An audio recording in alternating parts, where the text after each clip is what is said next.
yang sebelumnya mungkin diajar oleh dosen yang lain gitu ya. Jadi ini pertama kali juga saya terkait dengan paleoklimatologi. Jadi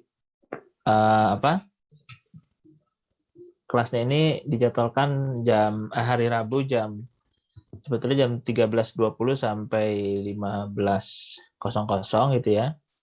Eh, Kemudian meetingnya online gitu, jadi nanti saya akan gunakan Zoom ini mungkin berikutnya juga. Nah, tapi nanti jika ada waktu-waktu yang bentrok, mungkin kita akan pindah ya jamnya disesuaikan. Mungkin nanti dia juga minta informasi kapan dalam 1 minggu itu waktu-waktu yang kosong gitu ya, sehingga kita bisa pindah waktu. Nah, mungkin juga nanti disesuaikan gitu dengan kalau bisa sih tidak terlalu malam lah. Oke, kemudian ini nama saya Donaldi Sukma Permana. Saya di Puskesbang BMKG. Itu ada email saya nanti bila ingin berkorespondensi.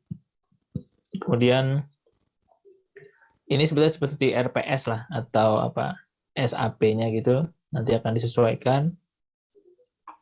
Intinya memahami tentang perubahan iklim yang terjadi dalam rentang sejarah, khususnya masa lalu gitu ya, dan metodologinya, dan bagaimana informasi tersebut bisa memberikan gambaran dan informasi mendatang. Jadi pada kelas ini diharapkan semua bisa hadir tiap minggunya.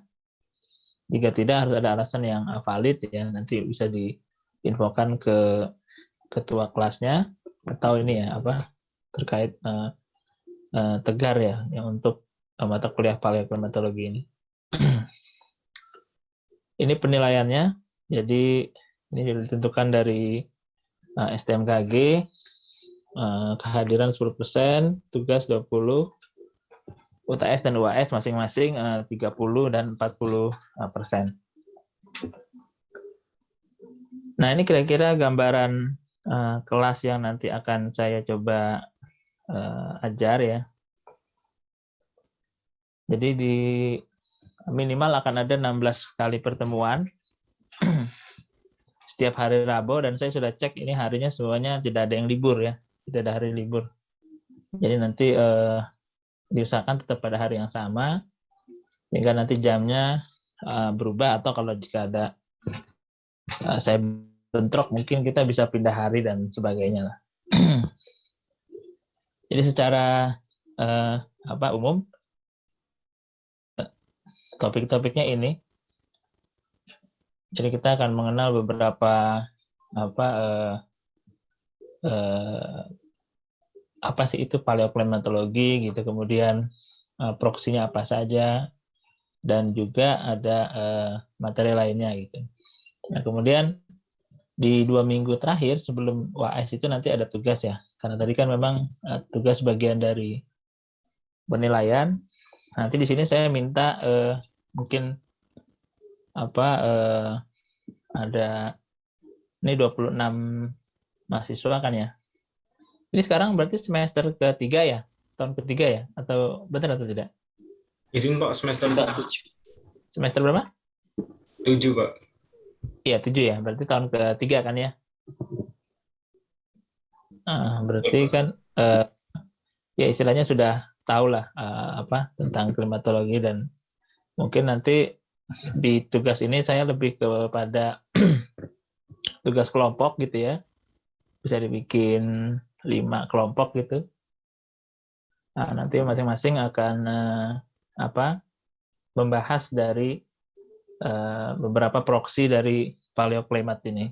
Jadi bisa membahas dari paper atau dari informasi lainnya ya.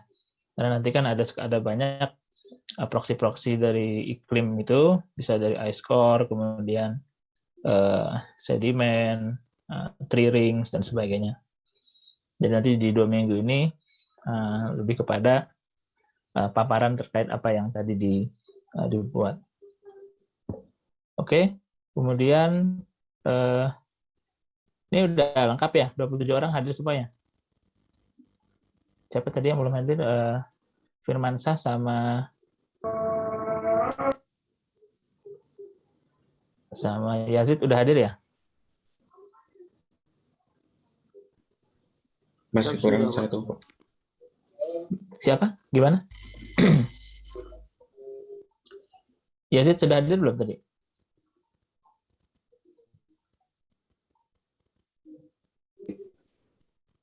Izin Pak, ini Ya? proses menyalakan. Oke. Kalau siapa tadi satu lagi? Firmansyah juga udah ya? Siap sudah Pak. Sudah, Pak. Oke.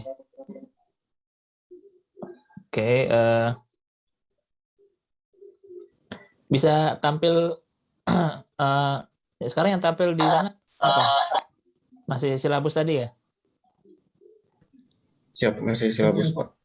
Oke. Jadi itu kira-kira yang akan kita 2 bulan ya. Sekarang bulan September. Ya 3 bulan lah ke depan gitu ya. Kira-kira ini. Oke, nah sebelum kita mulai mungkin saya secara ini akan memperkenalkan diri lagi. Oke. Ini tadi ya sudah disampaikan jadwal dan juga pesertanya. Kemudian saya minta kalau misalkan jaringannya bagus bisa menyalakan ini ya screen atau kamera selama perkuliahan gitu, kecuali jika ada jaringan yang stabil, atau kalau misalkan ingin ke belakang bisa tulis di chat box gitu ya. Jadi kita bisa saling melihat juga. Kemudian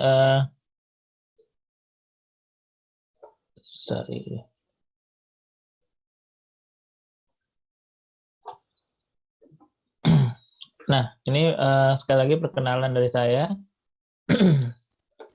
Saya saat ini sebagai koordinator bidang Litbang Klimatologi di BMKG Pusat. Riset saya itu sebetulnya, mengapa saya diminta mengajar paleoklimatologi, karena saya yang melakukan riset tentang ice core yang ada di Puncak Jaya gitu ya. Jadi tahun 2010 kita dengan tim dari High State University itu dan Freeport itu melakukan pengeboran es di Papua, Puncak Jaya. Nah ini gambarnya sebelah kanan bawah ini, mengambil es yang ada di Papua untuk melihat bagaimana kondisi iklim di sana berdasarkan dari inti es atau ice core. Walaupun ya inti es itu hanya salah satu proksi dari bagaimana kita melihat iklim di masa lalu, ya.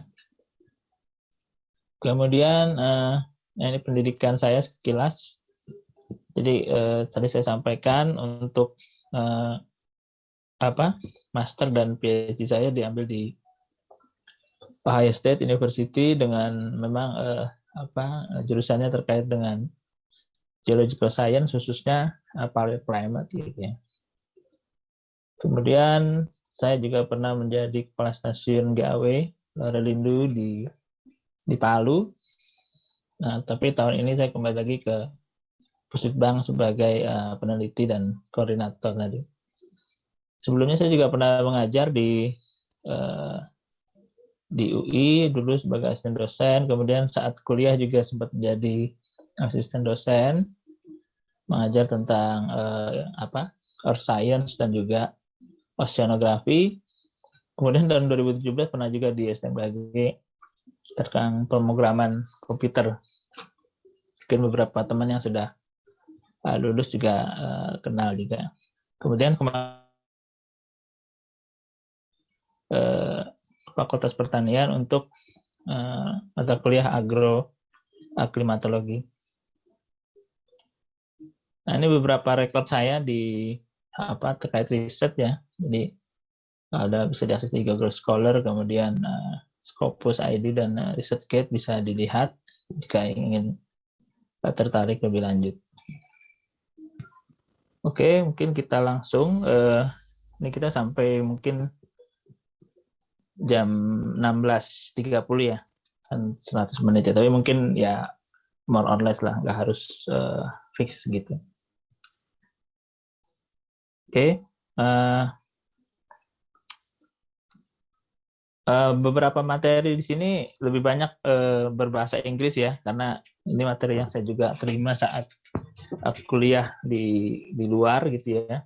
Jadi saya kira cukup update informasinya, minimal bagi di SMKG ini menjadi satu informasi yang update gitu ya. Walaupun mungkin untuk pelaksanaan atau praktikumnya itu agak sulit gitu ya. Tapi minimal secara teori kita mengetahui. Nah, textbooknya itu yang kita gunakan adalah Paleoclimatology Reconstructing Climates of the Quaternary, itu second edition. Sebetulnya juga ada yang udah third edition. Jadi dari situ bisa di searching ya, mungkin nanti bisa cari PDF-nya juga. Jadi intinya dari kelas ini itu kita akan melihat gambaran secara umum kondisi dari rekaman iklim dan perubahan lingkungan di masa lalu Quaternary ya. Quaternary itu 25.000 tahun terakhir gitu ya. Makanya dia punya istilah sendiri. Kalau Quaternary itu ada 25.000 tahun yang lalu. Kemudian juga ada metode dating, kalibrasi dengan radiokarbon ya, C14 biasanya. Kemudian beberapa teknik geokronologi, menentukan waktu. Kemudian juga beberapa proxy atau recorder. Ya, tadi seperti saya sampaikan, ada ice core, inti es, ada sedimen laut, ada sedimen danau, ada koral atau terumbu karang, ada tree rings ya atau lingkar batang pohon, atau juga data-data rekor historis lainnya yang bisa digunakan dalam membentuk suatu skala waktu.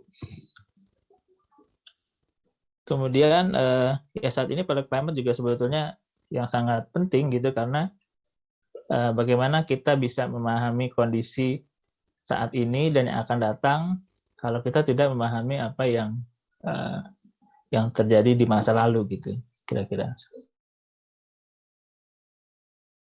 Nah, sebelum saya mulai mungkin saya ingin tahu dulu ya, mungkin beberapa orang atau nanti silakan berkomentar gitu. Saya sifatnya open saja, jika ada pertanyaan silakan. Mungkin kok raise hand nggak kelihatan di sini, jadi langsung aja open mic. Jika ada yang belum jelas silakan bertanya gitu ya, nggak perlu harus saya tunggu untuk berikan kesempatan gitu, silakan. Jadi saya ingin minimal ada beberapa perwakilan nama, kemudian kelas terkait klimatologi yang pernah diambil apa saja gitu. Nah, kemudian klimatologi kan banyak ya, ada apa musiman atau perakiran musiman, kemudian atau yang lainnya gitu. Nah, itu apa yang paling interest gitu. Nah, kemudian apa sih yang diketahui tentang paleoclimate ya sebelum ikut kelas ini, dan apa yang diharapkan dari kelas ini gitu. Silakan, mungkin ada yang mau bervolunteer. Mohon izin, Pak. Ya, silakan. Siapa nih? Nur Irfan ya? Wicaksono. Mohon izin, Pak. Nama saya Nur Irfan Wicaksono. Ya. Kemudian untuk kelas sebelumnya ya, Pak, di klimatologi. Sebenarnya untuk sistem kami kan paket, Pak. Jadi Iya, ya. semua sama. Nah, Sama semua ya kemungkinan ya. iya, Pak. Mungkin kalau saya yang tahu itu terkait agroklimat, Pak, Oke. salah satunya. Kemudian yang saya tertarik di klimatologi itu sebenarnya terkait itu sih, Pak, eh, energi terbarukan, Pak, sebenarnya. Oh, Kemudian untuk apa yang saya tahu tentang paleoklimat, itu menurut saya untuk paleoklimat itu yang setahu saya sekarang itu tentang iklim-iklim di masa lampau, Pak. Dan kalau setahu saya untuk dahulu itu juga saya sering membaca kan bahwa bumi itu awalnya zaman es semua gitu, Pak. hmm. Ada zaman es, kayak Ice Age gitu. Nah, nah, mungkin yang saya masih bertanya-tanya, uh, apakah bisa berubah sedrastis itu yang dari dulunya seluruhnya zaman es, atau mungkin hanya beberapa daerah di kutub yang diekspos gitu Pak terkait zaman es, atau bagaimana? Itu masih yang belum tahu. Kemudian untuk apa yang saya harapkan di kelas ini, tentunya saya lebih memahami nantinya bagaimana sih kondisi iklim terdahulu dan bagaimana tadi untuk bisa menjawab pertanyaan saya terkait apakah ada itu zaman es dan apakah keseluruhan atau hanya di daerah kutub. Mungkin itu Pak. Terima kasih Pak. Ya, makasih. Ya, tanggapi, ini kan ada yang K7, K6 depannya itu ya. Itu apa ya, Kak itu ya? Izin Pak untuk itu sebenarnya kelas sih Pak. Eh, Ah, 57, 56. Mungkin untuk yang karena kan di Zoom kan kadang masih menggunakan nama yang sebelumnya ya Pak, terlampir, sedangkan oh, ya, Pak, kami kan masih baru memasuki tahun ajaran baru Pak. Jadi ah. beberapa masih ada yang K6 atau K7 atau mungkin ada yang tidak menggunakan sama sekali. Ya kalau kelas kita ini K7 kan ya. Siap 57 Pak ya. Kalau K6 itu apa? Klimatologi 6 sebenarnya. Semester Tapi, oh semester lalu berarti kan ya? ya. Oh gitu. Oke, berarti angkanya itu semesternya ya? Siap betul Pak. Oke. Oke, ya, jadi menanggapi tadi ya, yang di Mas apa Nur Irfan itu memang eh, Ice Age itu ya, seperti kalau kita nonton di film kan ada ya, Ice Age 1, Ice Age 2 gitu ya. Ya itu memang benar gitu, artinya dulu itu es itu tebal di, ya minimal di sana lah, di belahan bumi utara tadi gitu.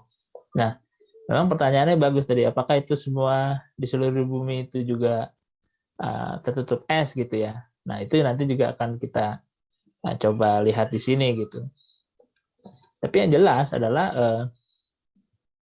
air itu, jumlah air 12.000 tahun yang lalu dan air saat ini itu sebetulnya tidak beda jauh gitu.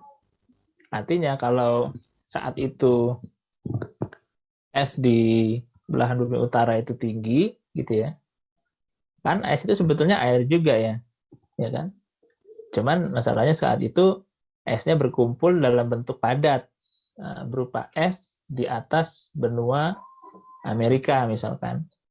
Nah, sebagai konsekuensinya apa? Berarti air yang ada di laut saat itu akan lebih rendah dari saat ini, gitu kan ya?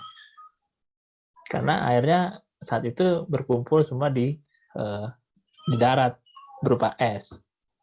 Nah, ketika itu mencair, dia akan kembali lagi ke laut gitu. Jadi memang itu memang terjadi dan ada buktinya. Gitu. Nah, tinggal nanti kita perhatikan apa yang mendrive itu gitu, apa yang menyebabkan itu bisa terjadi. Oke, baik. Ada lagi? Mungkin ada lagi yang mau bervolunteer apa yang apa ya uh, diketahui dan apa ekspektasinya? Silakan.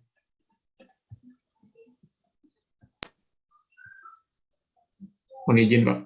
Ya, silakan. Siapa nih? Firman saya. Bisa Pak. Ya. Mohon izin Pak, izin memperkenalkan diri. Nama saya Firmansyah.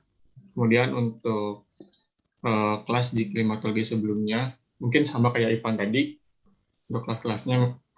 Nah terus yang tertarik di mitigasi perubahan iklim.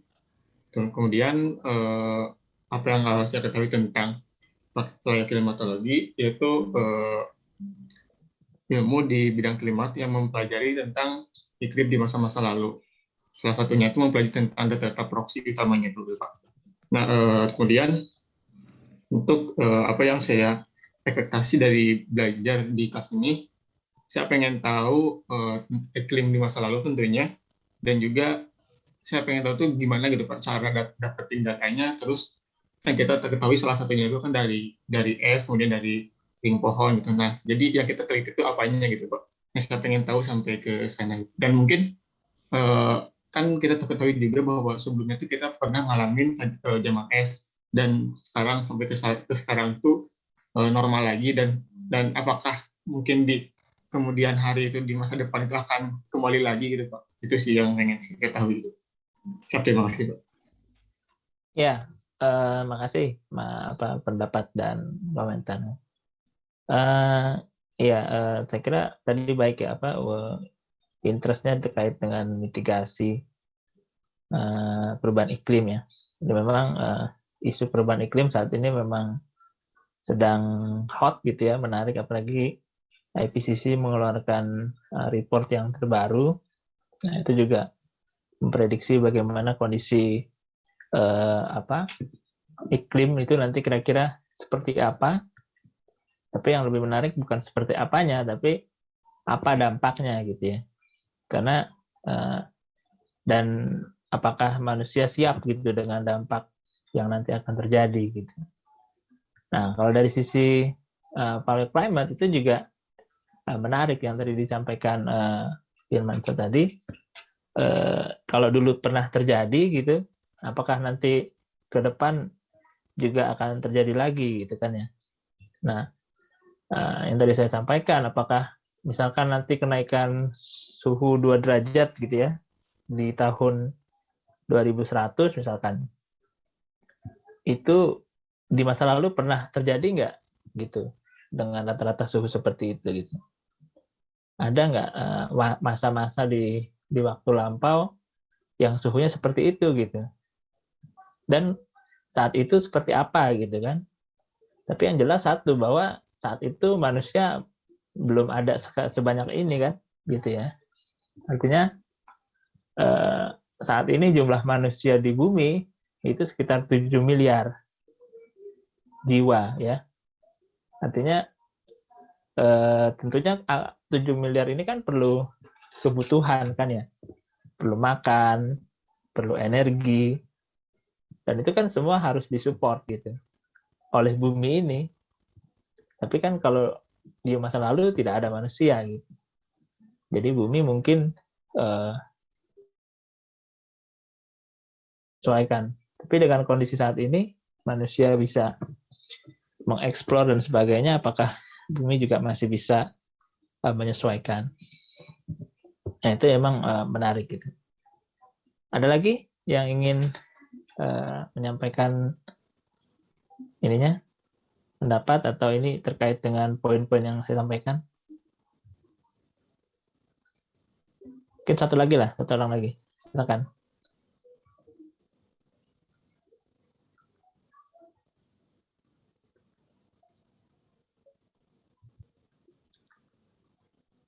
Ayo silakan, satu orang lagi.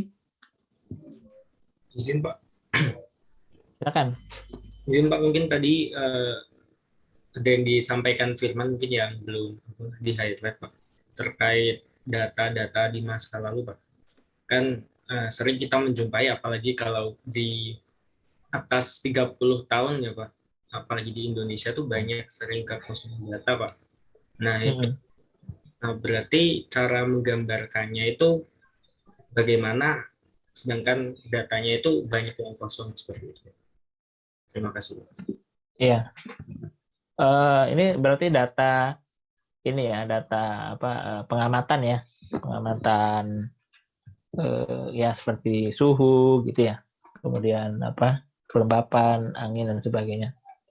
Nah, ya mungkin yang perlu kita tahu bahwa sebetulnya pencatatan manusia atas data-data observasi seperti yang kita amati di BMKG itu kan sebetulnya ya mungkin baru dimulai tahun 1800-an gitu. 1800-an, 1900 gitu. Dan tiap negara beda-beda ya, gitu kan.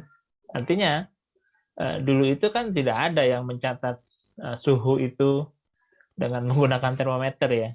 Kan termometer aja mungkin ditemukannya baru tahun berapa gitu kan. Nah, makanya kalau kita bicara paleoclimate itu sebetulnya skalanya lebih jauh lagi, tidak hanya 30 tahun di belakang, tapi bisa ratusan ribu tahun, ribuan tahun gitu. Jadi nanti bisa dan memang tidak ada yang mengukur suhu, tapi yang kita lihat adalah proxy. Tadi dikatakan proxy itu adalah parameter yang bisa mengindikasikan parameter yang kita ketahui saat ini. Gitu. Jadi kadang-kadang misalkan kayak di lingkar daun ya, tree ring itu kan kayak cincin ya, cincin-cincin di batang itu kalau dia tebal, oh berarti hujannya saat itu tinggi gitu ya. Tapi kan seberapa tingginya kita agak sulit gitu ya untuk tahu sampai ke berapa milimeter gitu kan. Apakah itu sebulan, apakah setahun dan sebagainya. Nah, makanya mungkin kalau untuk lebih detail sampai ke angka itu kita nanti perlu masuk pemodelan paleoclimate gitu. Dia ada modelingnya. Jadi memang yang kita lihat saat ini adalah lebih kepada proxy. Jadi tebal lingkar daun itu berasosiasi dengan misalkan curah hujan gitu ya kira-kira. Oke, baik ya. Mungkin itu. Terima kasih atas tadi pertanyaannya atau ekspektasinya. Kita lanjut. Jadi tadi saya bilang ya kalau ada pertanyaan silakan saja gitu ya ditanyakan. Nah jadi ini paleoclimate ya itu penting karena tadi ketika kita bisa memahami penyebab dari perubahan iklim atau fluktuasi iklim di masa lalu gitu ya, maka kita juga akan punya gambaran atau punya pengetahuan kira-kira nanti kalau di depan itu kita akan menghadapi seperti apa gitu. Nah, kalau kita sudah tahu seperti apa dan kita juga bisa mengantisipasi apa yang harus dilakukan gitu ya. Namanya itu mitigasi. Jadi bagaimana kita bisa memitigasi perubahan yang nanti akan terjadi. Nah, memang masalahnya ini sangat dipengaruhi oleh perspektif waktu dan ruang gitu ya. Kalau iklim kan memang waktunya panjang dan ruangnya juga lebih luas gitu. Nah, beberapa pertanyaan yang penting untuk melihat masa depan ini adalah yaitu dengan melihat tadi iklim atau rekaman masa lalu dari proxy yang beberapa bisa membantu kita dalam menjawab pertama ini kenaikan muka laut ya kan. Yang tadi saya bilang kalau misalkan semua es yang ada di bumi ini mencair, nah kan berarti air itu akan ke laut ya kan. Artinya kota-kota yang saat ini sekarang di pinggir laut akan berpotensi mengalami tenggelam ya, termasuk kota-kota di Indonesia karena hampir kota-kota besar di Indonesia berada di pinggir laut. Nah, apakah dulu pernah gitu tinggi lautnya seperti ini gitu ya? Nah, itu bisa dilihat dari paleoclimate. Kemudian pertanyaan tentang proyeksi masa depan perubahan iklim. Nah, ini juga nanti bisa dihubungkan dengan adanya proxy paleoclimate. Nah, kemudian sebetulnya kita tahu nggak apa aja sih faktor yang mempengaruhi perubahan iklim gitu. Dan apa yang kita ketahui tentang si faktor ini gitu ya. Nah, mungkin ada nggak yang bisa menggambarkan ini kira-kira apa faktor yang bisa mempengaruhi perubahan iklim. Kelas iklim yang selama ini pernah diikuti, apa yang kira-kira mempengaruhi perubahan iklim?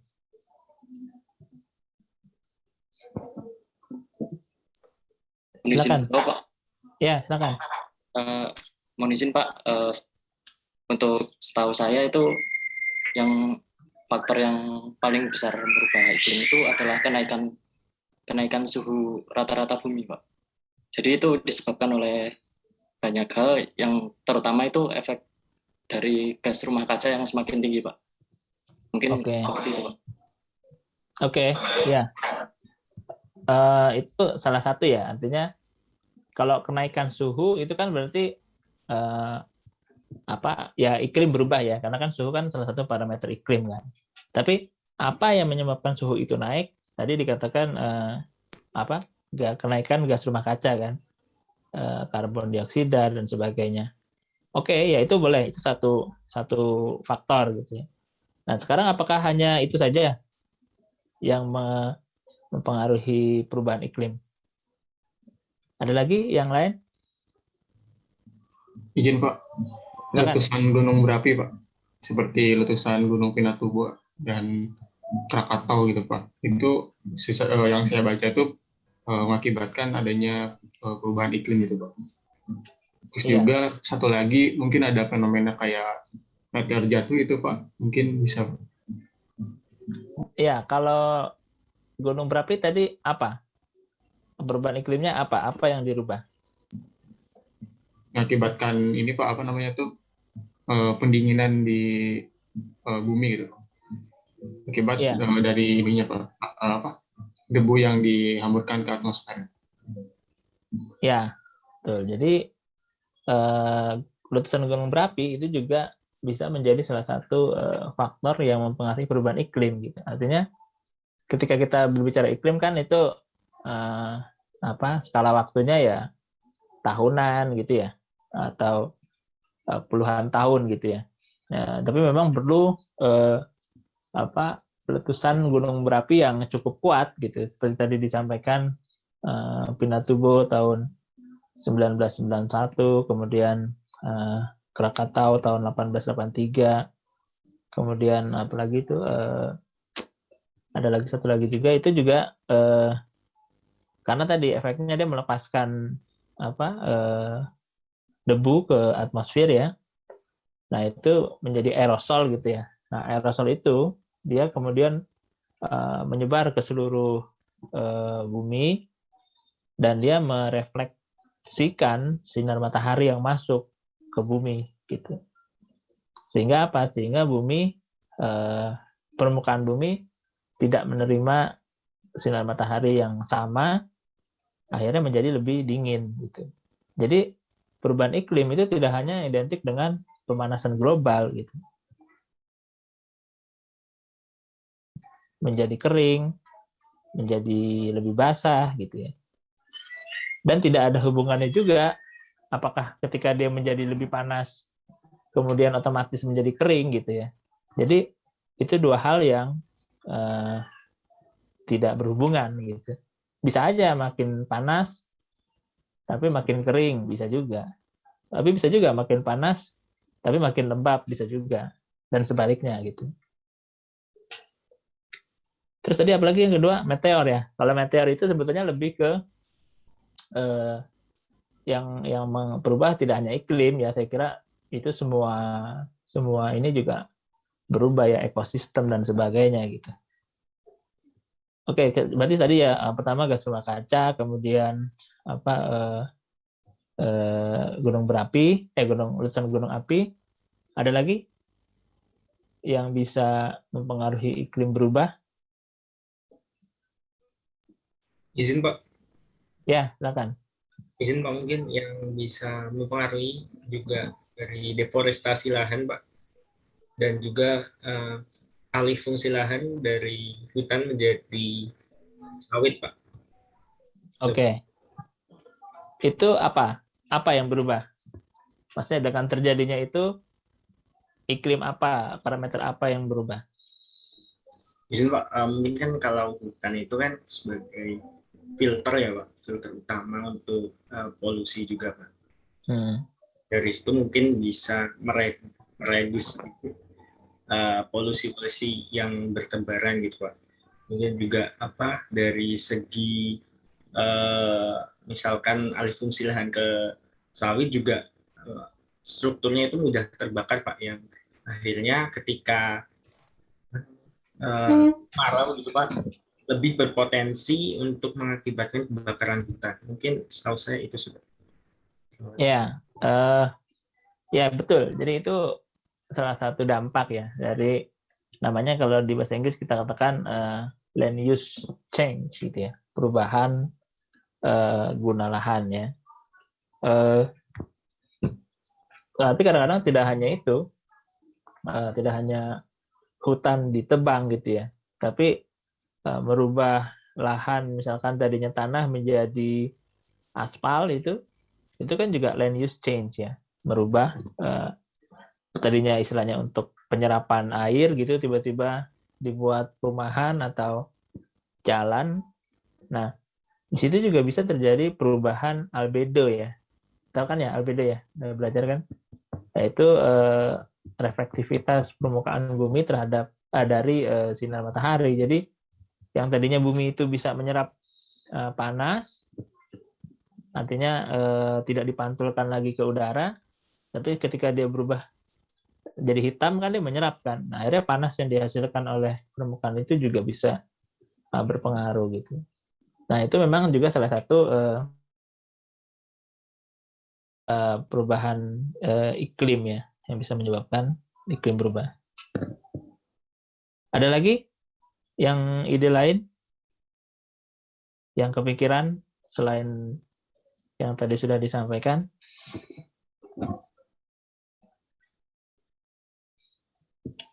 Ada dapat kelas ini juga ya, kelas tentang perubahan iklim juga semester ini ya? Ada nggak? Ya, Pak. Ada ya? Semester kemarin, Pak. Oke. Siapa yang ngajar? Bu Okta, Pak, kemarin. Oke. Oke ya, kita lanjut ya. Jadi tadi kita lihat ada beberapa ya faktor penyebabnya. Nah, terus ini juga tadi proksi iklim itu juga bisa melihat kira-kira nanti berikutnya itu iklim ekstrim seperti apa yang akan mungkin terjadi gitu ya. Itu yang tadi pertanyaan sebelumnya. Kalau dulu terjadi, mungkin nggak sekarang terjadi gitu ya. Jadi ini yang bisa kita ekspektasi gitu. Nah, kadang orang-orang yang bicara perubahan iklim itu di luar negeri gitu ya, itu dia tidak memahami bahwa konsep-konsep iklim di masa lalu seperti apa gitu. Jadi yang dia lihat itu adalah kondisi saat ini dan bagaimana itu terjadi nanti gitu.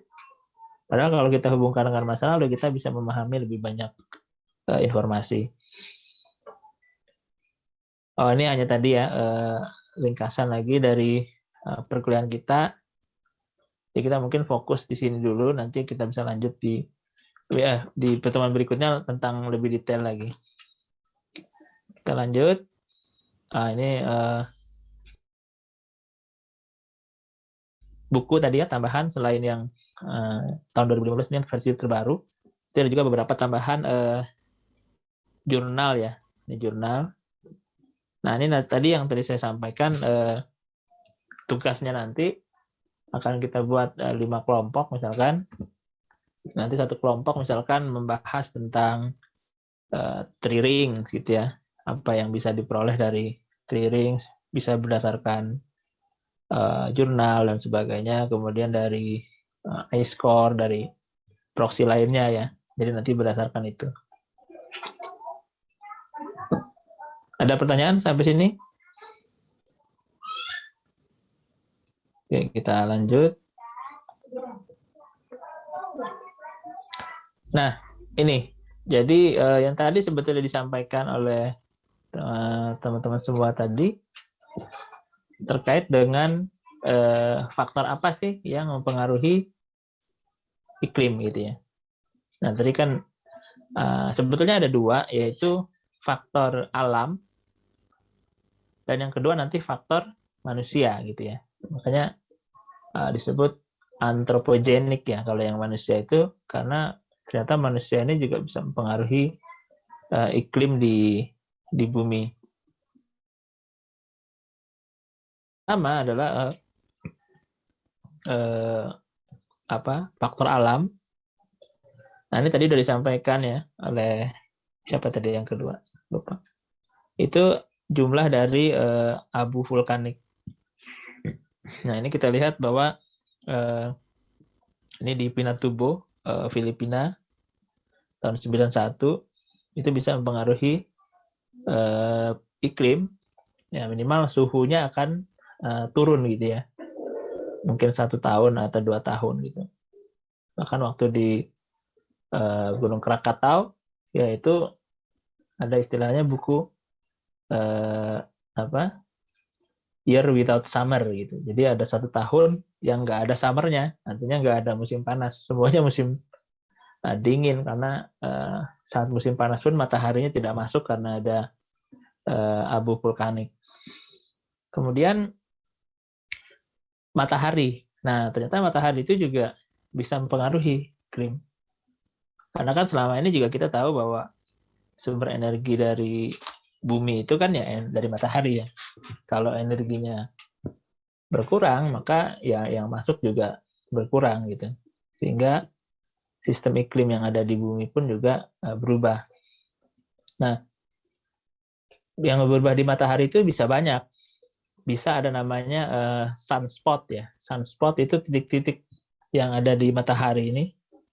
Ada yang terang gitu ya.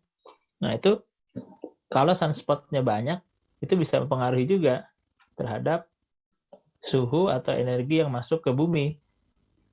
Gitu. Nah, nanti kita lihat juga bahwa sunspot itu juga ternyata punya periodisitas gitu. Kapan dia banyak, kapan dia turun gitu. Jadi itu menjadi sebagai faktor alam juga. Kadang-kadang bumi itu mendingin bukan karena La Nina dan sebagainya, tapi karena memang energi yang masuk ke bumi dari matahari itu berkurang. Gitu. Kemudian selain sunspot juga ini jarak. Jadi ternyata jarak dari matahari dan bumi gitu ya. Sekarang kan kita tahu tuh jaraknya berapa ribu tahun atau ratus ribu kilometer gitu ya. Nah, ternyata itu jarak bumi dan matahari dari tahun ke tahun itu nggak sama gitu. Nanti ada periode 400.000 tahunan, ada periode 40.000 tahunan, 21.000 tahunan, ada juga periode 5.000 tahunan gitu. Nah, ini perubahan jarak ini yang nanti sebetulnya berpengaruh gitu. Jadi bumi sekarang dengan bumi 10.000 tahun yang lalu itu jarak mataharinya beda gitu ya. Jadi energi yang diterima pun juga berbeda. Nah, itu yang mungkin baru diketahui ya. Artinya bahwa bumi itu sama itu jaraknya nggak selalu sama. Ya karena kita hidup di masa yang istilahnya anggaplah 60 tahun, 70 tahun ya. Kita tidak bisa merasakan itu gitu. Tapi ini nanti semua terrecord di proxy paleoclimate. Kemudian ini tadi ya ENSO, variabilitas dari iklim dari bumi itu sendiri. Jadi bumi sendiri punya sistem sendiri di dalamnya yang kita juga udah ketahui, seperti ENSO 5 tahunan, kemudian ada monsoon, ada NAO itu North Atlantic Oscillation yang mempengaruhi iklim di bumi kan. Kalau ENSO impact-nya apa di Indonesia? Ada yang bisa berikan ini gambaran? Kalau ENSO, kalau El Nino di Indonesia menjadi lebih apa? Lebih kering ya?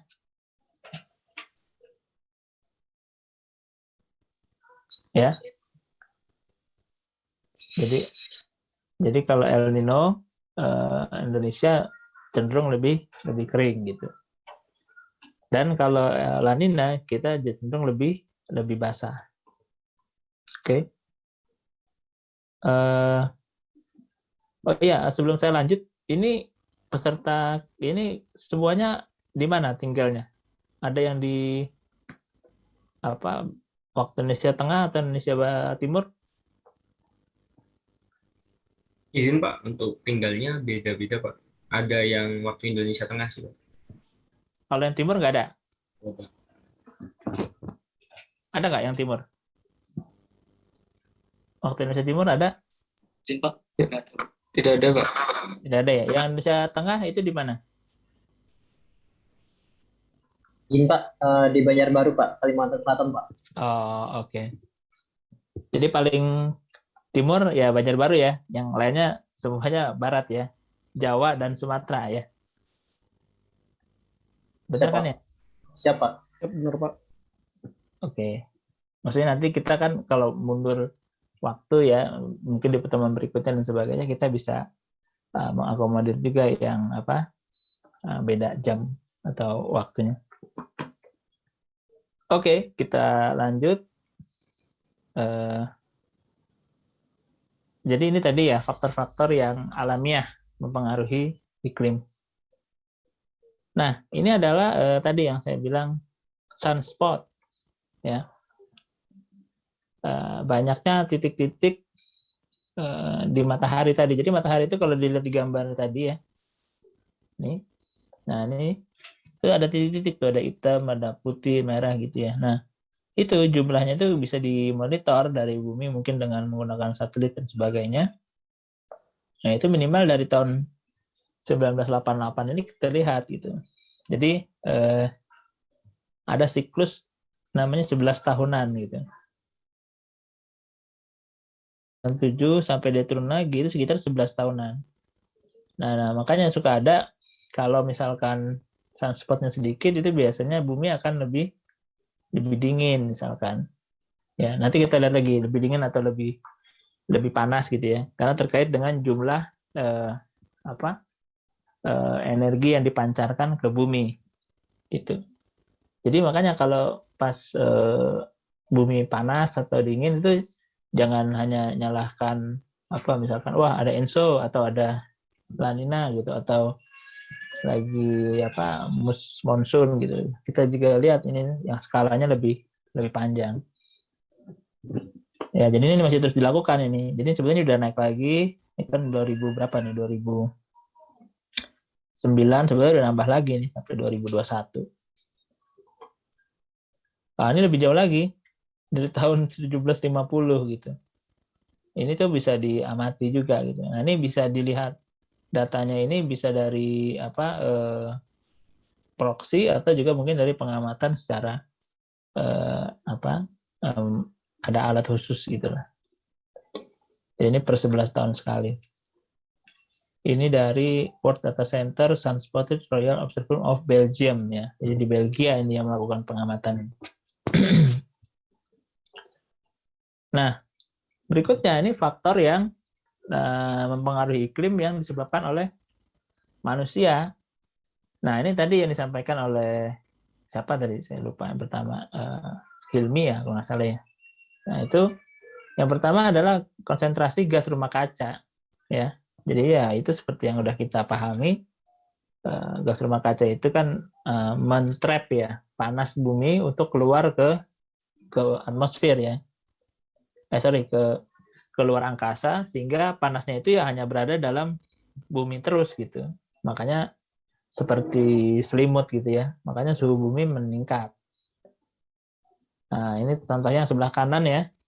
Nah, ini kalau dilihat pengamatan di manusia itu mengamati gas rumah kaca itu baru mulai tahun 1950. Ya, 50 berapa tuh? 57 lah ya kira-kira. Itu di Mauna Loa, Hawaii, yang dulu pertama kali dilakukan oleh namanya Charles Keeling. Ya, Charles Keeling itu dia dari tahun itu udah mengamati itu. Makanya sekarang kurva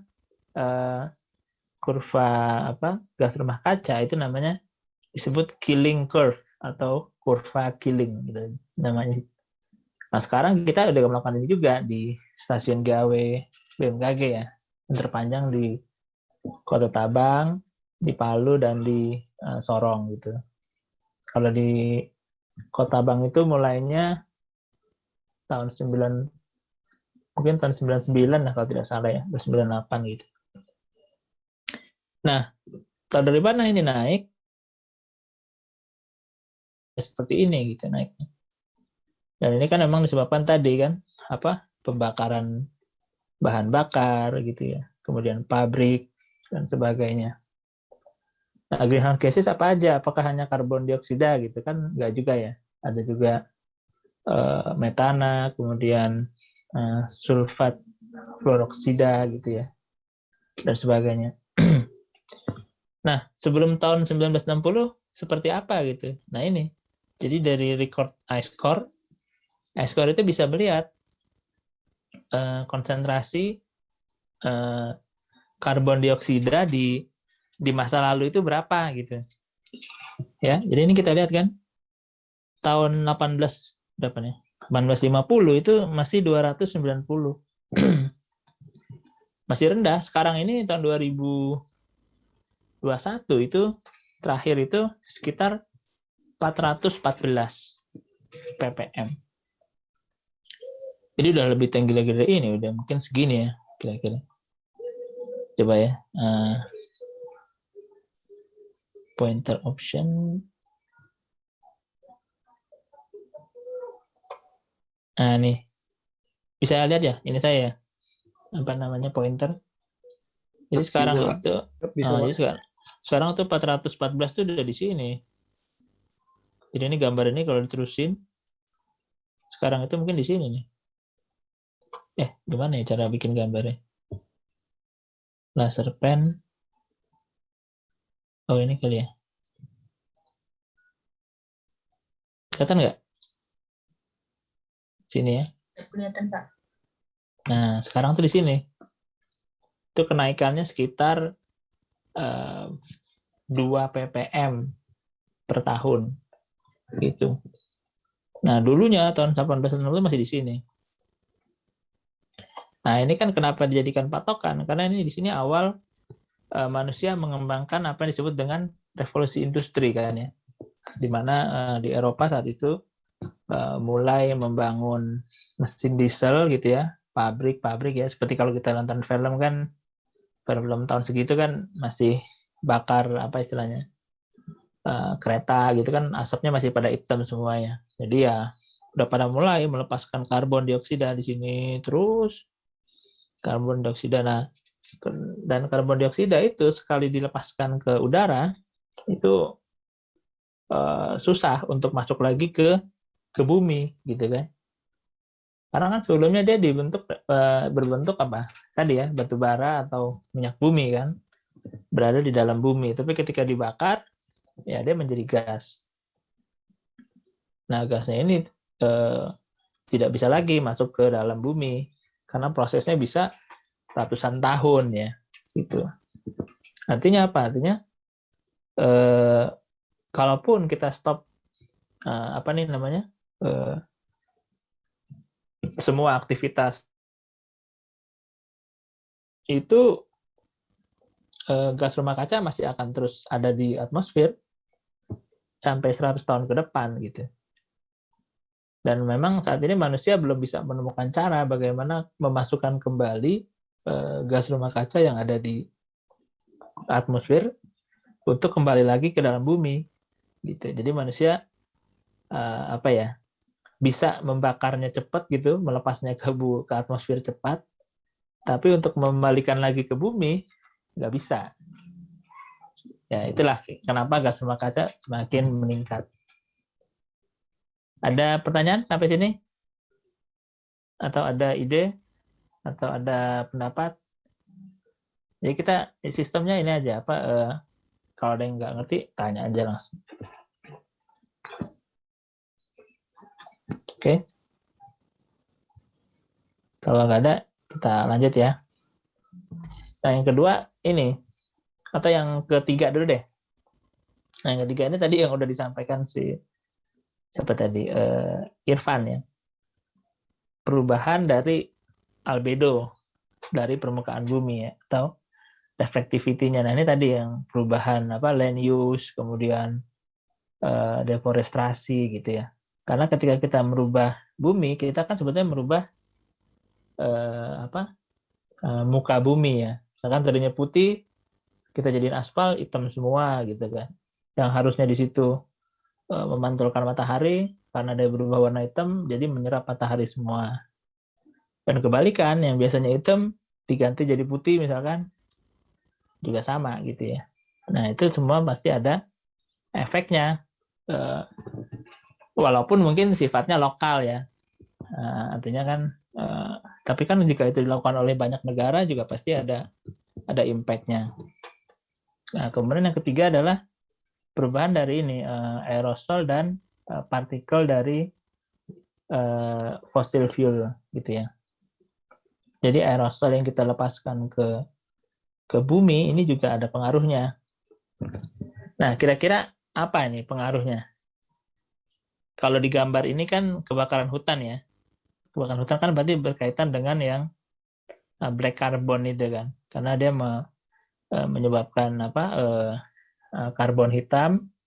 Nah, karbon hitam itu kalau dia jatuh misalkan di permukaan es gitu ya, kan warna hitam itu kan akan menyerap matahari ya. Nah, sehingga si esnya itu akan mudah mencair gitu.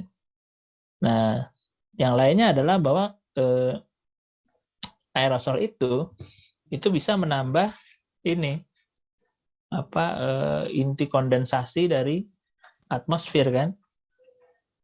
Karena apa? Karena kan hujan itu kan terjadi karena ada inti kondensasi ya. Itu kan. Artinya kalau uap air aja naik gitu, misalkan suhu muka laut panas kan uap naik ke atmosfer. Titik kondensasi atau inti kondensasi dari aerosol itu hujan nggak akan turun. Ya.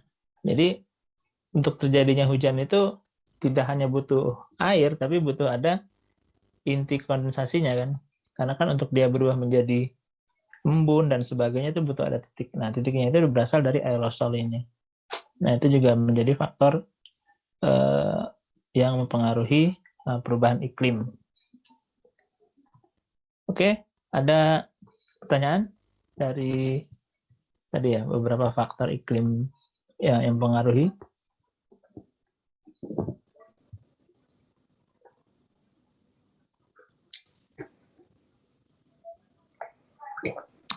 Oke, kita lanjutkan dulu aja ya. Mungkin nanti ini kita lihat saja sampai jam apa. Bahannya sebetulnya ada banyak gitu ya. Nanti kita lihat sampai mana bisa kita capai. Sorry. Nah, ini sebetulnya lebih kepada tadi ciri dari perubahan bagaimana dari masing-masing faktor tadi mempengaruhi ya. Jadi kalau di atas ini kayak gini ya, volcanic aerosol itu dia mempengaruhinya hanya di troposfer ya, di bawah 10.000 kilometer. Tapi kalau greenhouse gases itu kayak gini, kita lihat. Jadi yang tambah panas itu hanya di troposfer aja. Karena apa? Karena tadi panasnya itu tidak bisa keluar dari selimut gas rumah kaca tadi. Makanya permukaan bumi semakin panas gitu. Jadi panasnya naik, turun lagi, naik lagi, turun lagi, terus nambah lagi gitu ya. Jadi makanya suhunya meningkat. Nah, ini kita tahu ya tadi kan bahwa bumi itu udah memanas gitu ya, dan mungkin juga udah dirasakan juga. Dan ini kita tahu juga bahwa beberapa itu unprecedented. Artinya apa? Unprecedented. Artinya adalah beberapa itu belum pernah terjadi dalam ribuan tahun yang lalu gitu. Artinya dalam beberapa ribu tahun yang lalu itu gas rumah kaca itu mungkin stabil aja. Tapi tiba-tiba dalam 200 tahun terakhir ini naik gitu ya, naik.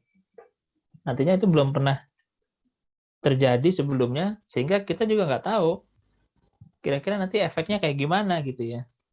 Ya, itu yang paling kita tanda tanya gitu. Nah, perubahan iklim itu juga kadang kadang terjadinya sangat cepat gitu. Selama ini yang kita tahu kan perubahan iklim itu cuma kayaknya masih 50 tahun lagi kayaknya, atau masih 100 tahun lagi kayaknya gitu ya. Artinya mungkin saat itu kita juga udah nggak ada gitu mungkin kan. Nah, ternyata di histori itu kadang-kadang ada perubahan itu yang drastis, yang hanya dalam beberapa tahun tiba-tiba berubah dari panas jadi dingin gitu. Pernah nonton film itu ya, apa namanya?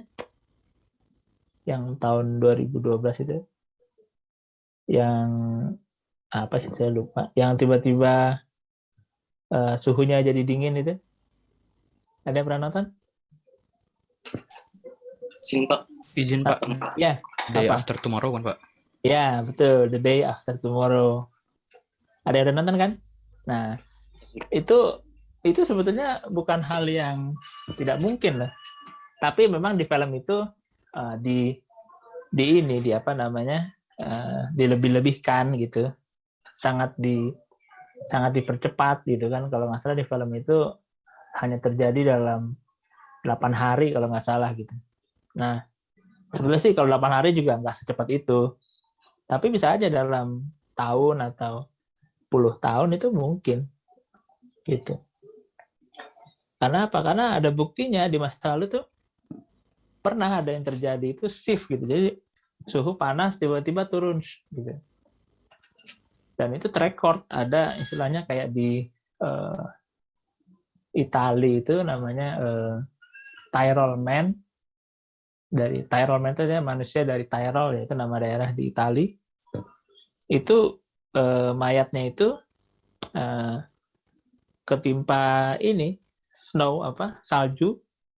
Nah, ketika ditemukan itu mayatnya masih utuh. Ya nggak utuh kayak ini, tapi maksudnya nggak hancur gitu kan. Artinya ketika dia meninggal itu dia ketiban es kan, langsung frozen, mati gitu mayatnya, jadi nggak mengurai gitu. Nah, dan itu terjadi 5.000 tahun yang lalu, 5.200 tahun yang lalu, dan itu menunjukkan apa, bahwa memang saat itu tiba-tiba ada kejadian itu, dan kita juga masih mempertanyakan itu kenapa gitu. Jadi kita cuma tahu itu ada, tapi kenapanya ya masih tanda tanya. Dan yang menarik lagi, kejadian di Italia itu juga terekord juga di beberapa negara yang lain. Di Israel itu kelihatan juga di rekord guanya gitu ya. Terus di Peru ada juga, kemudian di beberapa. Nah, itu pertanyaan berikutnya adalah apakah itu terjadinya yang lokal gitu ya, ataukah regional, atau mungkin memang global gitu.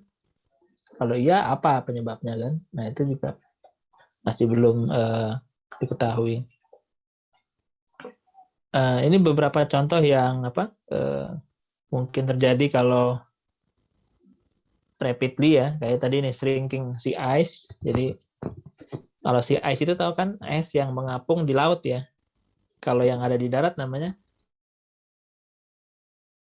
kalau yang di laut, atas laut namanya sea ice. Shrinking artinya berkurang ya.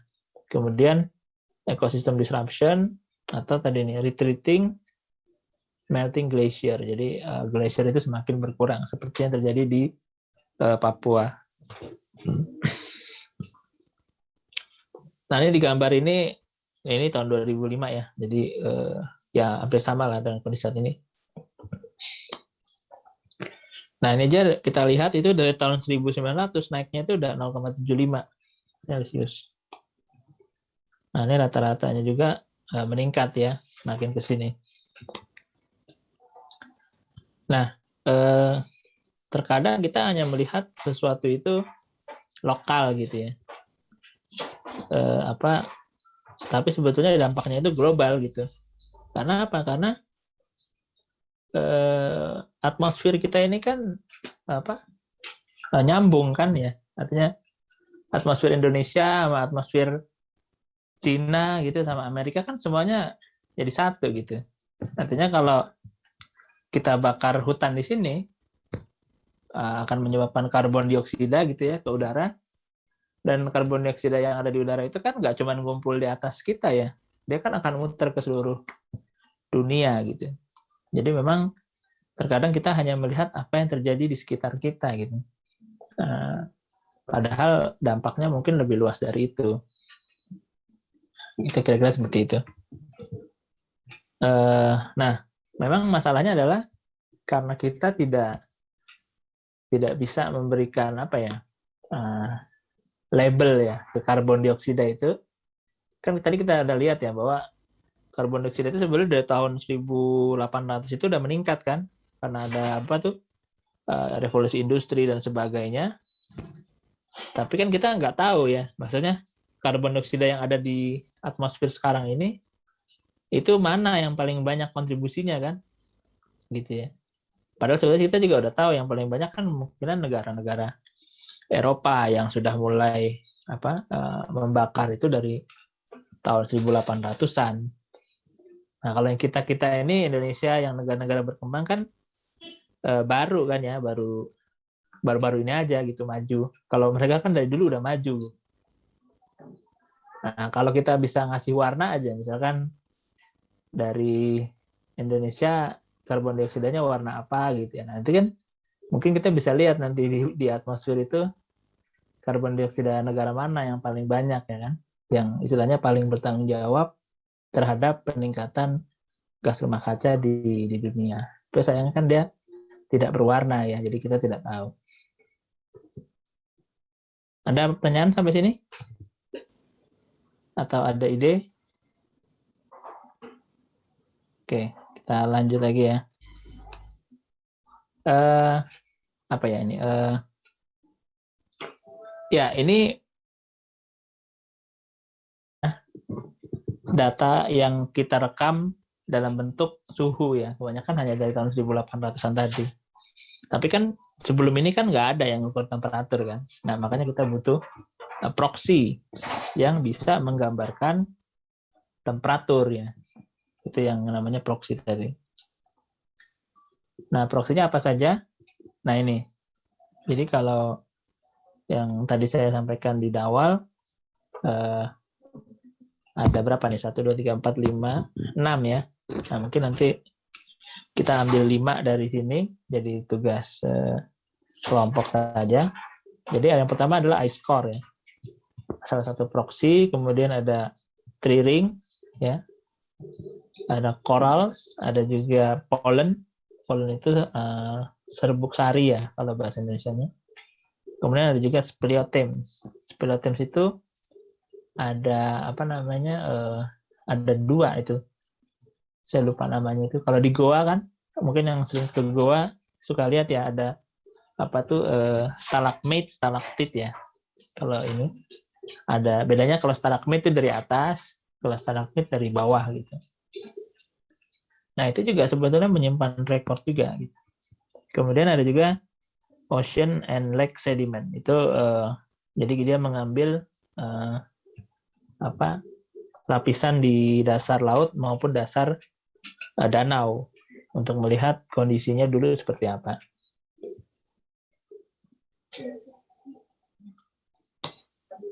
Nah, kalau ini kenapa saya untuk iScore? Karena memang karena saya risetnya di sini, mungkin nanti akan kita lebih banyak membahas di sini ya. Tapi bukan berarti yang lain tidak penting gitu. Saya ada beberapa teman di LIPI yang risetnya terkait koral ini, terumbu karang. Ada juga yang terkait dengan speleothem atau data dari gua. Ada juga dari lakes gitu ya. Semuanya itu juga menarik. Nah, hanya perbedaannya adalah time scale ya. Ada yang bisa sampai ratusan tahun, ada yang ribuan tahun, ada yang ratusan ribu tahun gitu. Jadi tergantung ininya. Biasanya sih, nah ini. Jadi biasanya tiap proxy itu punya timeline masing-masing. Jadi kalau histori kayak apa tree ring itu paling jauh biasanya ini skalanya ratusan tahun lah. Ini kan puluhan tahun, ratusan tahun, ribuan tahun dan sebagainya. Jadi kalau tree ring itu biasanya hanya ratusan tahun. Kalau lake sedimen itu bisa sampai ribuan tahun atau puluhan ribu tahun. Glacier bisa sampai ratusan ribu tahun juga. Ini yang di gunung ya, yang di apa? Yang di atas gunung. Ada juga es yang ada dari kutub. Ya, jadi kalau es itu nanti ada dua, es yang di atas gunung dan es yang ada. Nah, yang paling jauh itu adalah ini ocean atau sedimen laut. Itu biasanya dia sampai jutaan tahun gitu. Tapi semakin timeline-nya itu lebar, resolusinya semakin rendah ya. Jadi kalau dia jutaan tahun, mungkin resolusinya ribuan tahun. Jadi 1000 tahun pertama, 1000 tahun dan sebagainya. Tapi kalau dia resolusinya itu pendek, misalkan kayak koral itu bisa sampai ratusan tahun, tapi resolusinya tinggi. Jadi per tahun gitu. Jadi kita bisa lihat data per tahun sampai 200 tahun misalnya. Gitu ya. Sampai sini ada pertanyaan? Izin Pak, izin bertanya Pak. Ya, silakan. Izin Pak, izin bertanya terkait yang tree ring itu Pak. Itu untuk pengambilan sampelnya sendiri itu ada lokasi khusus atau tidak gitu Pak? Terus sama jenis pohonnya sendiri gitu Pak. Kan beberapa pohon kayak memiliki umur yang beda-beda gitu Pak. Itu gimana ya Pak? Ya, apa namanya? Kalau di kalau yang saya tahu biasanya kalau di negara subtropis gitu ya, itu pohonnya itu memang spesifik gitu, yaitu pohon-pohon yang memang jelas gitu ya, antara musim kering dan musim hujannya itu jelas gitu, sehingga ketika dia tersimpan di apa namanya di rekornya itu kelihatan warnanya, ada warna hitamnya gitu kan. Jadi kalau hitamnya tipis, berarti musim kering. Kalau agak tebal berarti musim panas, hujan dan sebagainya gitu. Jadi tebalnya ring itu mempengaruhi atau mengindikasikan curah hujan saat itu di lokasi di mana pohon itu tumbuh gitu ya. Nah, memang kalau di Indonesia itu tree ring jenis pohonnya saya lupa ya, ada pinus atau apa gitu. Tapi kebanyakan di Indonesia itu agak susah karena apa? Karena garisnya itu nggak terlalu nggak terlalu jelas gitu ya istilahnya, antara musim kering sama musim basah gitu. Kalaupun ada, mungkin skalanya tahunan. Jadi mungkin kelihatan antara tahun El Nino dan tahun La Nina gitu ya. Tapi kalau sampai ke bulannya, mungkin nggak kelihatan banget gitu ya. Kecuali mungkin di daerah yang musim kering dan musim hujannya itu jelas gitu. Jadi pas musim kering benar-benar tipis, pas musim hujan tebal gitu. Nah, kalau di Indonesia ini kan, apalagi di tropis, tahun sebetulnya kita hujan ya, artinya tiap bulan gitu. Jarang yang benar-benar dalam 6 bulan nggak hujan atau 3 bulan nggak hujan kan, jarang ya. Anggaplah di yang berpola monsunal gitu. Itu juga, ini tidak hanya jenis pohonnya, tapi juga jenis musimnya. Itu mempengaruhi kejelasan untuk tree ring tadi. Nanti kita ada section tentang tree ring sendiri. Nah, mungkin nanti juga bisa dieksplor sendiri ya. Kira-kira riset tree ring di Indonesia itu sudah sampai mana gitu. Itu juga bisa jadi poin untuk kelompok tugas nanti. Mungkin nggak berani lagi untuk tugas nanti, kita bisa mulai mungkin minggu depan ya. Nanti kita bisa buat list orang-orangnya, ya bisa mulai langsung mencari gitu. Jadi nanti di akhir tinggal presentasi. Ada lagi pertanyaan?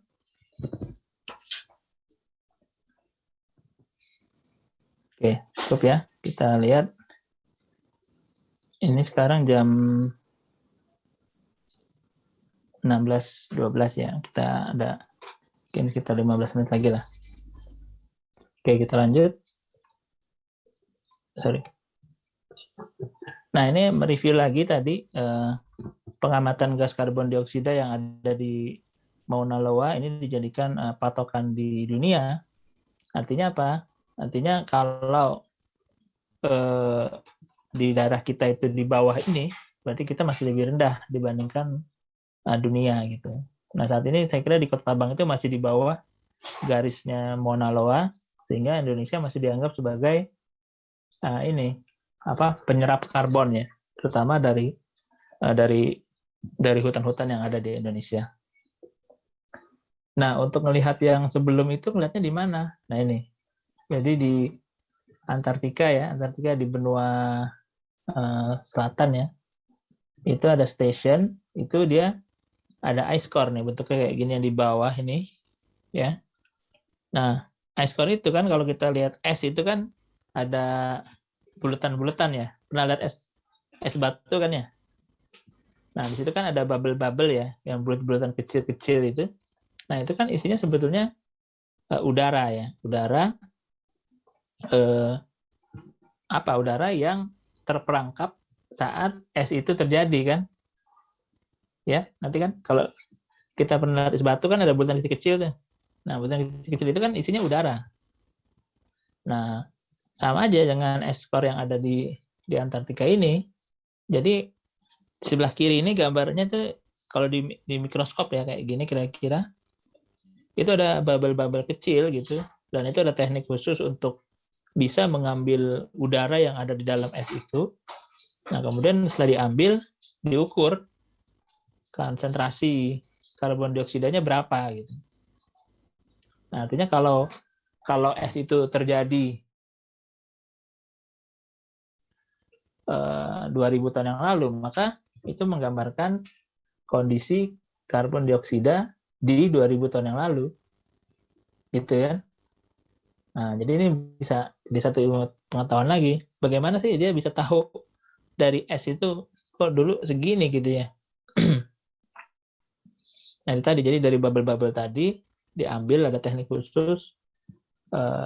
Teknik khusus dalam artian ketika diambil itu udaranya tidak terkontaminasi dengan udara yang saat ini kan. Gitu. Jadi itu memang butuh lab khusus untuk mengukur gas karbon dioksida yang ada di dalam es gitu. Dan itu cukup sulit gitu ya. Nggak semua lab di dunia itu bisa melakukan itu. Dan ya kalau kita punya rekor esnya itu 800.000 tahun, ya kita bisa melihat kondisi karbon dioksida itu 800.000 tahun yang lalu itu berapa ppm gitu. Dan nyatanya itu saat ini ya yang saya tahu itu panjang rekor iklim terpanjang dari ice core ya, itu 800.000 tahun. Itu dari es yang ada di Antartika, itu kedalamannya sampai 4 km ya. Jadi kalau ada yang belum tahu berapa tebal es di Antartika, itu jawabannya 4 km. Jadi bayangin aja, kita bor 4 km ke dalam, itu es semua dalamnya. Nah, itu dari data itu dia bisa merekonstruksi kondisi sampai 800.000 tahun. Dan kita juga bisa ngelihat pola karbon dioksidanya gitu. Nah, ternyata itu adalah dalam 800.000 tahun tadi, itu suhunya ya, itu ternyata itu tidak pernah melebihi dari kondisi kita saat ini. Ya. Jadi bisa dibayangkan bahwa karbon dioksida saat ini itu tidak pernah terjadi dalam 800.000 tahun yang lalu gitu. Ya, ini kita lihat slide berikutnya. Ya, ini disebut pre-anthropogenik ya, sebelum ada manusia kan. Ini mulai ada manusia, makanya naik. Nah, ini ada papernya, silakan dibaca kalau memang ini download ya. Namanya di stasiun Epica Dome C. Ini 800.000 tahun. Jadi ini ketika diambil tahun sekarang ya 0. Ini data ice core-nya sampai 800.000 tahun ya, ribuan tahun before present.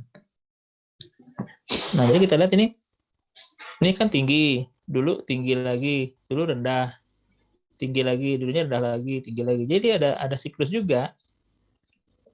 Nah, ini karbon dioksida, tapi jika kita lihat ini itu nggak pernah lebih dari 200 ppm. Ya, yang warna ini nih, yang warna biru. Kalau yang merah yang metana, kita lihat yang karbon dioksida. Nah, saat ini kita itu sudah 400. Gitu. Jadi kita itu berada di masa di mana bumi itu dalam 800.000 tahun belum pernah karbon dioksidanya itu setinggi saat ini. Itu ya. Kemudian, nah ini karena paper ini dibuat tahun 2010 kalau nggak salah. Jadi saat ini saya bilang tadi udah 414 gitu ya. Jadi udah agak tinggian lagi lah. Di sini nih. Di sini lah. Nah, bayangkan jadi kita sekarang di sini ya. Nah, 800.000 tahun lalu itu yang segini aja suhunya. Karena kan karbon dioksida berkorelasi dengan suhu ya. Nah, jadi kalau ditanya apa yang akan terjadi, ya susah juga gitu ya. Karena kita nggak bisa mencari padanannya gitu. Di 800.000 tahun terakhir itu belum pernah gitu. Jadi bumi ini juga masih istilahnya menyesuaikan gitu kan. Yang jelas apa? Yang jelas es akan banyak mencair kan. Karena panas kan.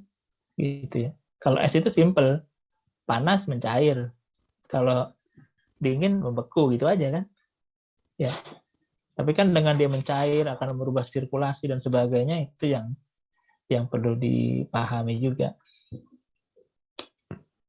Nah, ini skenario dari IPCC ini tahun 2000. Itu di tahun 2100 atau akhir abad ini itu perkiraannya 850 ppm.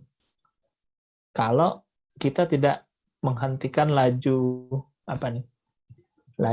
ya pembakaran bahan bakar dan sebagainya gitu. Jadi ini kita bisa bayangkan dalam 100 tahun ke depan, nggak sampai lah, sekarang 2020 ya, 80 tahun ke depan itu karbon dioksidanya segini. Nah, ini 800.000 tahun itu kayak gini ya, nggak pernah ya. Jadi bayangkan ya suhunya ini di sini suhu berapa gitu ya. Di sini belum ada manusia gitu. Nah, di sini manusia mungkin nanti 100 tahun lagi udah berapa miliar gitu ya. Nah, itu yang tidak pernah terbayangkan sebetulnya. Nah, ini karbon dioksidanya itu sudah sangat banyak ya. Dan ketika ini ada di sini, karbon dioksida itu kan saya bilang dia tidak akan langsung hilang. Dia akan tetap ada di atmosfer tuh 70 sampai 100 tahun. Jadi kalaupun kita stop semua mesin di dunia saat ini bumi masih akan memanas sampai 70-100 tahun ke depan gitu. Jadi ya itulah, kita harus sudah mulai memikirkan memang nanti yang terdampak bukan kita gitu, tapi anak cucu kita nanti yang akan,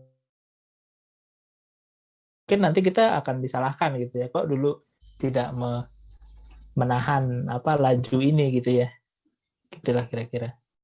Tapi manusia biasanya cenderung melihat apa yang ada di dekatnya dan di saat ini gitu. Jadi kita lebih cenderung concern apa yang ada di dekat kita gitu, maksudnya lokal. Kita nggak peduli yang ada di belahan bumi lain gitu. Dan cenderung apa yang ada di saat ini atau mungkin sebulan ke depan gitu, atau 2 bulan ke depan gitu. Tapi apa yang terjadi 50 tahun ke depan, 30 tahun ke depan, kita cenderung nggak terlalu concern. Tapi itulah manusia memang dirinya. Ada pertanyaan? Ini udah jam 6.22 ya. Satu slide lah terakhir ini. Nah ini sekali lagi tadi ya, dengan adanya kenaikan gas rumah kaca tadi, maka suhunya juga otomatis akan meningkat gitu. Nah ini kita lihat dalam 1000 tahun terakhir, yang tadinya ini 0 gitu ya, atau di bawah 0 secara rata, tiba-tiba jadi +2 atau +5. Nah ini yang perlu kita perhatikan juga. Oke, satu lagi terakhir yang kita lihat apa nih? Ini udah diikut. Nah perlu ada tadi ya, porsi kebijakan dalam penggunaan energi itu nanti kayak gimana gitu kan? Gak mungkin semuanya akan terus bergantung dari bahan bakar minyak. Nah ini hanya emisi-emisi yang dihasilkan oleh dari tahun ke tahun, didata oleh IPCC. Nah ini global trend tadi ya, populasi meningkat. Jadi bayangin aja, dari 10-20 tahun ke depan ini semua meningkat. Orang meningkat, konsumsinya meningkat ya. Kemudian energinya meningkat kan, karena kan tiap orang butuh listrik, butuh air gitu ya. Nah environment-nya bagaimana gitu ya, itu juga perlu diperhatikan. Nah ini sebagai contoh, ini kondisi saat ini ya, anggaplah ini kondisi 10 tahun yang lalu, ini penggunaan energi, ada yang gas, ada yang minyak gitu ya, ada yang renewable. Nah untuk bahan bakar minyak itu kita pakai 65%. Nah ini warna-warna terang ini yang pakai energi nih, Amerika, Eropa. Indonesia cuman sampai sini aja nih, Jawa aja nih yang terang, Jepang gitu ya. Nah kalau ini terus dalam beberapa puluh tahun ke depan kayak gini, ini tahun 2030 kira-kira begini gitu. Jadi kita lihat semakin banyak orang yang butuh energi, berarti kan semakin banyak kan yang harus dibuat gitu ya. Nah itu dari mana gitu, bagaimana iklimnya saat itu kan. Oke. Mungkin saya kira itu dulu untuk sekarang. Slide lagi, tapi nanti kita bisa lanjutkan lagi. Ada beberapa slide nanti kita lihat, karena waktu pertemuan kita kan banyak ya, ada 16 kali pertemuan gitu, jadi masih banyak waktu lah untuk bisa berdiskusi. Oke, sampai sini ada pertanyaan? Atau ada komen dari yang tadi saya sudah sampaikan? Mohon izin Pak. Ya, silakan. Izin bertanya Pak, terkait dengan peran sebentar Pak.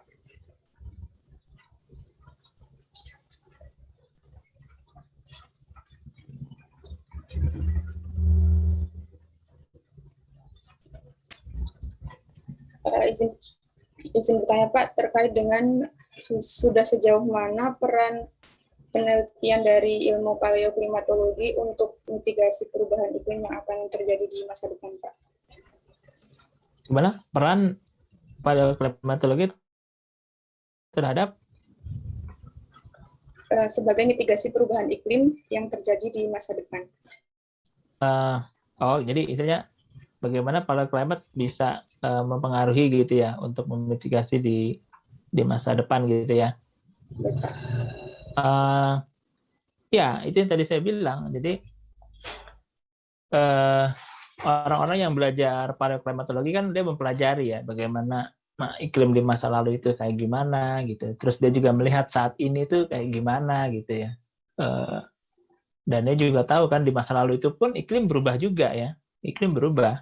Maka tadi saya bilang tanpa ada manusia pun bumi atau iklim di bumi ini berubah. Tadi kita lihat kan di 800.000 tahun lalu itu karbon dioksida itu kan juga naik turun gitu ya. Nggak flat itu kan nggak juga ya.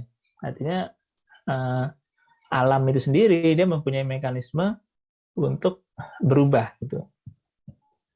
Kita udah mempelajari itu dari paleoklimatologi. Nah, sekarang kita tahu orang pada membakar bahan bakar ya, sehingga naik gas rumah kaca. Dan kita juga tahu ternyata gas rumah kaca ini menyebabkan suhu naik gitu ya. Artinya kan dari situ kita udah tahu mestinya, wah kalau kita terus-terusan gini nanti tambah parah gitu ya depan. Nah, kalau pertanyaannya tadi sejauh mana itu bisa memitigasi iklim di masa depan, ya kembali lagi sekarang ke manusianya itu sendiri.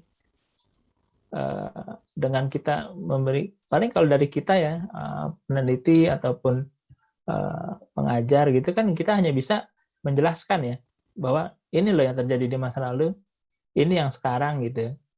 Kalau ini terus nanti begini gitu ya. Sebetulnya juga kita nggak bisa bilang nanti begitu, karena apa? Karena tadi saya bilang kondisi 100.000 tahun terakhir gitu. Jadi bahkan peneliti ini pun juga masih kira-kira gitu. Intinya nggak ada yang tahu kayak gimana gitu. Yang jelas kalau makin tambah banyak, ya kita bisa lihat kondisi makin ekstrim kan ya. Banyak kejadian-kejadian ekstrim yang mungkin dulu nggak pernah terjadi gitu. Dan yang bisa ngomong itu kan adalah orang-orang yang umurnya mungkin udah puluhan tahun ya, yang bisa membandingkan 10 tahun yang lalu kayak gimana, 20 tahun yang lalu kayak gimana, sekarang kayak gimana ya. Jadi itu yang kita rasakan gitu. Nah, kalau dikatakan mitigasi kan definisinya adalah perilaku atau perbuatan apa yang bisa dikerjakan untuk mengurangi dampak dari perubahan iklim. Ya, yang paling memungkinkan adalah ya mengurangi penggunaan bahan bakar minyak itu, atau ya hemat energi. Misalkan kalau lampu nggak perlu dimatikan, gitu ya. Terus kayak kita menggunakan air gitu ya. Air itu kan juga dibuat dari mesin juga ya, yang mengolah air dan sebagainya. Gitu. Dan itu memang tidak bisa kita menyuruh orang lain ya. Karena itu kan lebih kayak kalau kita nyuruh orang lain, itu orang lain akan ya terserah dia kan, orang dia mau apa kan gitu ya. Kita nggak bisa melarang juga. Tapi minimal kita bisa memberikan gambaran. Nah, disinilah mungkin peran dari kita gitu. Karena banyak juga orang yang nggak paham tentang ini kan. Gitu. Banyak yang nggak paham tentang ini gitu. Dan yang tadi sifat manusia itu cenderung hanya fokus pada lingkungan di sekitarnya. Dan yang dekat, dan yang waktunya itu juga dekat gitu. Jadi nggak terlalu mikirin yang depan. Jadi ini mungkin bisa jadi gambaran ya. Sebetulnya iklim ini penting gitu. Kalau enggak, nanti manusianya sendiri yang menderita gitu. Kalau iklimnya berubah, makin banyak kondisi ekstrim, makin panas gitu, yang menderita manusianya juga gitu ya. Jadi ya kita harus bisa inilah dari diri sendiri sih intinya, baru kita memberikan, karena kita tidak bisa berharap orang lain berubah ya. Yang kita harapkan ya kita berubah diri sendiri, itu sih. Ada lagi? Mungkin kita cukup ya, ini udah jam 16.30. Mungkin ini di pertemuan kita yang pertama tadi ya, sebagai perkenalan, dan juga ini menjadi satu informasi yang penting pertama kali bahwa perubahan iklim ini sesuatu yang real gitu, dan tidak ada yang bisa disalahkan. Yang disalahkan ya manusia gitu. Manusianya siapa gitu. Jadi semuanya harus bisa mulai tanggung jawab lah. Oke, saya kira itu. Terima kasih atas perhatiannya. Mungkin jadi gini, berikutnya itu hari Rabu depan itu saya ada perjalanan ke Bandung gitu ya. Dan minggu depannya lagi juga ada juga gitu. Jadi nanti saya usahakan disesuai jadwal gitu, atau kalau nggak mungkin akan berubah lah seperti ini, atau mungkin nanti agak sorean. Oke, itu aja. Terima kasih. Kalau nggak ada pertanyaan lagi, saya cukupkan. Oh ya, kalau saya upload di apa di Simas itu ya materi nanti bisa nggak diakses atau gimana biasanya untuk sharing bahan gitu? Izin Pak, apakah baik untuk dan grup chat saja Pak? Jadi Gimana? mudah Pak. Gimana? Ulang. Suaranya patah-patah tadi, ulang coba. Izin Pak, bagaimana kalau misalkan dibuat grup di WhatsApp gitu Pak? Oh gitu. Gini aja deh, kalau enggak kan ini pasti punya grup sendiri kan ya? Apa K7 ini punya sendiri kan? Jadi paling nanti saya kontak sama Tegar aja gitu. Nanti mungkin saya buat Google Drive ya, link gitu. Nanti saya share ke Tegar, nanti tinggal di-sharing di grup situ aja. Oke? Gitu saja ya. Siap, Pak. Oke. Terus mungkin nanti kalau bisa Tegar besok atau dengan yang lain coba buat draft kelompoknya tadi dibikin 5 lah. Jadi ada 1 orang yang 6 kelompok. Nah, nanti kirim namanya ke saya, tinggal sign gitu. Jadi minggu depan udah bisa mulai cari bahan-bahan lah untuk nanti. Walaupun nanti tesnya masih lama gitu kan ya. Oke, saya kira itu. Makasih atas perhatiannya. Sampai ketemu lagi minggu depan. Saya tutup. Assalamualaikum warahmatullahi wabarakatuh.